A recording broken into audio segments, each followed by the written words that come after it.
একবার শিব ও হনুমানের মধ্যে ভয়ঙ্কর যুদ্ধের ঘটনা ঘটে বলে পুরাণে একটি কাহিনী প্রচলিত আছে। কথিত আছে, ভগবান রামের অশ্বমেধ যজ্ঞের সময় যজ্ঞের ঘোড়া এক রাজ্যে প্রবেশ করে।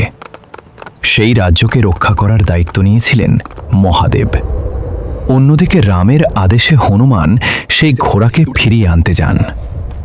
যখন দুই মহাশক্তি শিব ও হনুমানের মধ্যে তুমুল সংঘর্ষ শুরু হয়, তখন আকাশ পৃথিবী কেঁপে ওঠে। হনুমানের গর্জনে দেবতারা ভীত হয়ে পড়েন, আর মহাদেব তার ত্রিশূল ও দিব্য শক্তি ব্যবহার করেন। কিন্তু আশ্চর্যের বিষয়, হনুমান ছিলেন শিবেরই অংশাবতার। তাই এই যুদ্ধ আসলে ছিল ভক্তি ও শক্তির এক পরীক্ষা। শেষে রামের নাম স্মরণ করতেই যুদ্ধ থেমে যায়। মহাদেব হনুমানের ভক্তি ও শক্তিতে সন্তুষ্ট হন এবং আশীর্বাদ দেন।